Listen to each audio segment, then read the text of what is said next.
What's going on, and welcome back to another less than 5-minute gear review. And in this video we're going to be going over the Safe Life Defense Tactical MOLLE belt. Now this guy's going to run you roughly around $130, so it is kind of on the lower end of the spectrum when it comes to tactical MOLLE belts, but it is a very good quality belt when it comes down to it. Very rigid. I would definitely say that this is probably the most rigid MOLLE belt that I've ever worked with, compared to the Ronin Tactics, the AWS, the 21st Tactical, the Pharaoh, the GBRS. This definitely beats them all when it comes to a rigid belt. So if you want a very, very rigid belt, I would definitely recommend this. There are a few things that I think could be improved on when it comes to the tactical application, but for civilian and law enforcement, I do think this is a good belt overall.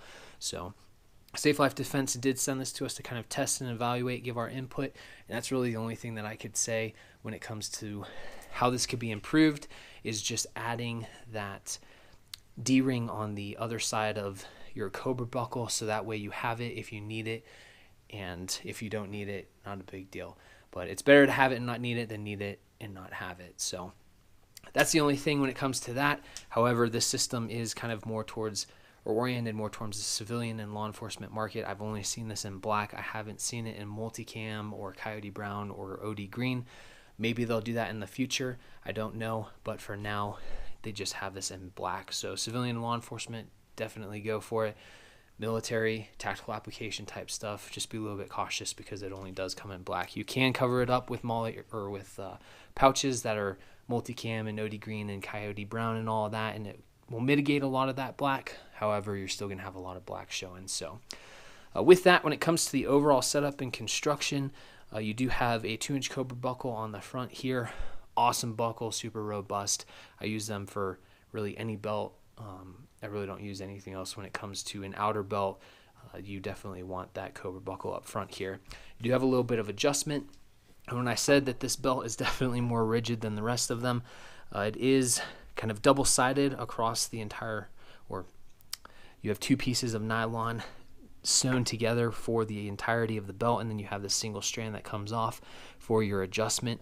But this single piece alone feels more rigid than the Ronin Tactics belt, as well as the AWS and the 21st Tactical, and it's definitely really robust and rigid compared to the GBRS and the Pharaoh Concept that use that to grease material. So if you really want that super rigid belt, I would definitely go with this, because once you get into this double layered nylon portion, it gets even more rigid, and there is no movement when you start adding pouches to this. So it is really nice as far as the rigidity piece goes, but if you don't want rigidity, then that's something that you may want to reconsider. So, but with that, you have the nylon that goes all the way around, your single strand on this side, and then your double layered across the rest of it, and then it loops through your Cobra Buckle.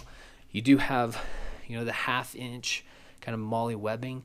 The interesting thing with this, which is kind of a flash to the past, I was playing around with some of my dad's old web gear, as well as a couple of old McAfee Saw guys that I know. They had some old web gear and all of that, and this, nylon webbing feels very similar to that old Vietnam era kind of web gear nylon material. So kind of a blast from the past. I don't know if it actually is that, but it feels and looks like it. So that kind of gave a little bit of a historical piece to it, which I thought was interesting, just by the way it feels and looks and all of that. So it is sewn off into sections, so you do have the sewing and the stitching that's going to break up all of your MOLLE sections that go all the way around. So you do have a lot of rigidity, and the stitchings are super robust compared to some of the other belts that I've seen out there. They definitely double, if not triple stitch, maybe even more than that, for all the stitching, so it's not going to come apart. I didn't see any issues with any of the stitching across it, and it goes all the way through the your nylon webbing or your MOLLE webbing, and then you have your nylon webbing that makes up the structure of the belt, and then you have your Velcro that's on the back side of, or the interior of the belt. So it goes all the way through all of that. So you have a pretty robust and rigid belt. When it comes to the rest of the belt, the interior is the hook portion of the Velcro.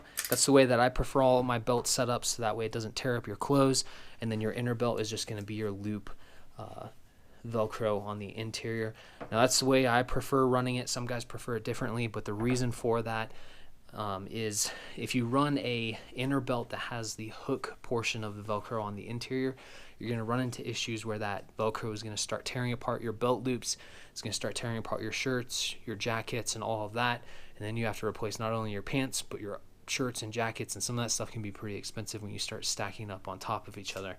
That's probably one of the biggest dings that I have against the GBRS belt, is because although they make that sheath and that thing that can go around that inner belt, it's just one extra piece of equipment that you have to maintain. You're still going to have some catching when it comes to, you know, the portion of the Velcro that's still exposed outside of that sheath.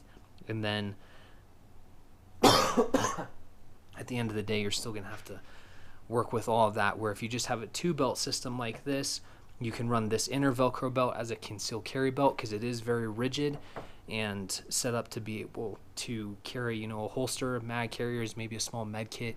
And then if you need to plus up to this more robust belt, you can definitely do that and have it more overt setup and configuration. So with that, I really don't have a whole lot else for this. I definitely think that this is a very good belt when it comes down to it. You don't have to worry about wear and tear on your clothes because of the inner belt and how it's set up and configured. If you do want to purchase this rigid inner belt to replace some of the more pliable and flexible inner belts like this Faro Concepts, you definitely can do that and then run the Faro Concepts belt on top of this, as well as some of the other belts that are out there.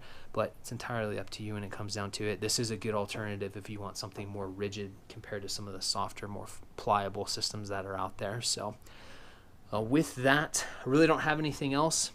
If you have any questions, please feel free, reach out, ask any questions that you have. We'll help you out in any way that we can. Like, share, and subscribe, and we will see you next time.